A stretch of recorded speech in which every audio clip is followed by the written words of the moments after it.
नमस्कार, मैं डॉक्टर हेम श्रीवास्तव। हम थोड़ा विचार विमर्श करें कि क्या मिट्टी की बनावट में भी और मिट्टी के टेक्सचर में भी अगर कुछ बदलाव आ जाए तो क्या उससे भी बाढ़ें बढ़ या घट सकती हैं? क्या उसकी भी संभावना बनती है? मिट्टी का स्वभाव क्या बाढ़ों के लिए जिम्मेदार हो सकता है? या मिट्टी का स्वभाव यदि पहले की तरह कर दिया जाए या सुधार दिया जाए तो क्या बाढ़ें आनी कम हो सकती हैं? तो इसी संदर्भ में हम ज़रा सी चर्चा करते हैं कि क्या मिट्टी का स्वभाव बाढ़ों को लाता या हटाता है, कम करता है। देखिए, मिट्टी का अपना एक टेक्सचर होता है। जहाँ की मिट्टी जैसी है उसे उसी स्वरूप में रहना चाहिए। प्राकृतिक रूप में जैसी है वो अपने आप वो धनी है। चाहे वहाँ पर आप माइनिंग के लिए अगर आपको वहाँ पर मिनरल्स की खुदाई करनी है, कहीं पर आपको मिनरल्स की खुदाई कहाँ करनी है? जहाँ के मिट्टी में मिनरल्स हो। अब मिट्टी के अंदर अगर भूमि के अंदर अगर आपको खदाने खोदने लायक आपको अंदर मटेरियल है तो धरातल भी वैसा ही होगा।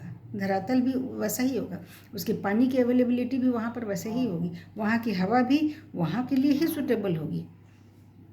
तो आपको मिट्टी जहाँ जैसी प्राकृतिक रूप में है या बहुत पहले थी उस जगह के लिए वो वैसी ही सूटेबिलिटी रखती है। अगर आप मिट्टी का स्वभाव बदलेंगे तो आपको बहुत कुछ बदलना होगा और शायद आपको स्वयं को भी बदलना होगा। क्योंकि अब अगर किसी जगह पर चूने वाली मिट्टी है, चूने से भरी हुई मिट्टी है, तो उसका एक अलग वाटर रिक्वायरमेंट है। वो एक अलग मात्रा में पानी सोखता है। वहाँ की नदियाँ उसी हिसाब से अडेप्टेड होंगी, वहाँ की घाटियाँ उसी हिसाब से व्यवस्थित होंगी, वहाँ की चट्टानें वैसे ही व्यवस्थित होंगी और वहाँ की वेजिटेशन, वहाँ की खेती बाड़ी उसी चुनाहा मिट्टी के हिसाब से व्यवस्थित होगी। वहाँ का हवा उसी हिसाब से पानी को व्यवस्थित करके रखता होगा, वहाँ का मौसम उसी हिसाब से संतुलित रहता होगा। तो यदि मिट्टी का स्वभाव बदल देते हैं, वहाँ पर आप कुछ भर देते हैं, वहाँ की मिट्टी हट जाती है, कोई दूसरी मिट्टी आप ले आते हैं, तो फिर यह मिट्टी यह गारंटी नहीं लेती है कि वहाँ पर फिर कोई असामान्य घटना नहीं होगी, वहाँ भूत धसान नहीं होगा, वहाँ बाढ़ नहीं आएगी। क्योंकि चूने वाली मिट्टी जितना पानी सोखती है वो दूसरा मिट्टी का अगर कोई प्रकार अगर रहेगा तो वो उतना ही पानी सोखे, ऐसा नहीं है। हो सकता है कि वो ज़्यादा पानी सोखे तो वहाँ सुखाड़ पड़ जाए, और वो अगर कम पानी सोखेगी तो अगर दलदल हो जाए, बाढ़ आ जाए। तो इसी प्रकार मिट्टी का जो स्वभाव है उसको उसी तरह व्यवस्थित छोड़ देने में ही भलाई होती है। और मिट्टी में अगर किसी प्रकार का बदलाव है, रासायनिक बदलाव अगर आ रहा है तो भी उसके पानी सोखने की क्षमता पर असर होगा। वो पानी पहले से कम या ज़्यादा सूखेगी। कम सूखेगी तो बाढ़ आएगी, ज़्यादा सूखेगी तो सुखाड़ पड़ेगी, अकाल पड़ेगा।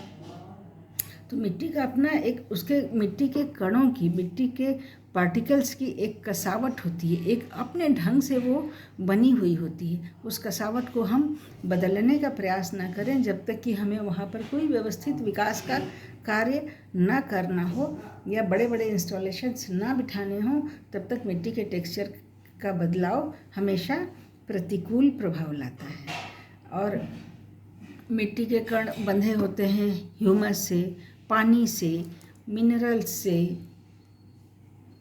और भी लिविंग और नॉन लिविंग जितने ऑर्गेनिज्म हैं, माइक्रोब्स हैं, बैक्टीरिया हैं,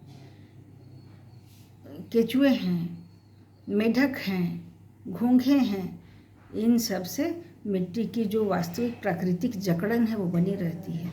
ये सब मिट्टी का पानी एक निश्चित सीमा में लेकर के पीते रहते हैं, इसको खर्च करते हैं। वहाँ पेड़ की जड़ें होती हैं, वहाँ हर जगह एक विशेष प्रकार के ही पेड़ होते हैं। ऐसा नहीं कि हर जगह हर प्रकार के पेड़ होते हैं। तो उन जड़ों के चलते भी मिट्टी की कसावट होती है। वो जड़ मिट्टी के कणों को पकड़े रहते हैं, एक दूसरे से गूंथे रखते हैं। जिस तरह से सूखे आटे और गीले आटे में फ़र्क होता है और तरह तरह के और आटे में फ़र्क होता है, गेहूँ, ज्वार, बाजरा, सबके आटे में फ़र्क होता है, खेसारी, सब में फ़र्क होता है। उसी तरह से तरह तरह की मिट्टी में भी अंतर होता है।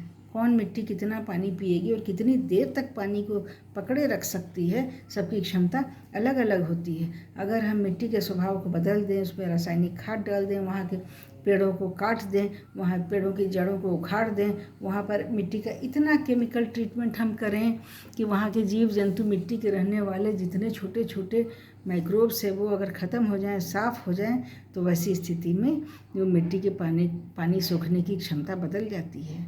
तो मिट्टी का टेक्सचर अगर आप बदल देंगे, तो अगर वो मिट्टी पानी कम सोख रही है तो नदियों में जो मानसून में, बरसात के मौसम में जो व्यापक धारा आ रही है, वो धारा फिर कहाँ एब्जॉर्ब होगी, उसको कौन एब्जॉर्ब करेगा? ये मिट्टी ही तो है जो कि उसको लगातार सूखते रहती है। और मानसून में प्राकृतिक रूप से देखिए तो इस मिट्टी का ही सहारा रहता है। तो मिट्टी की क्षमता को आप अगर कम कर दे रहे हैं, उसकी खेती बागवानी कम कर दे रहे हैं, वहाँ से जंगल अगर काट दे रहे हैं, तो फिर बाढ़ों की संभावना भी बहुत बढ़ जाएगी। इसी तरह हम चर्चा करते रहेंगे, फिर मिलेंगे अगले वीडियो में। जय भारत, जय हिंद।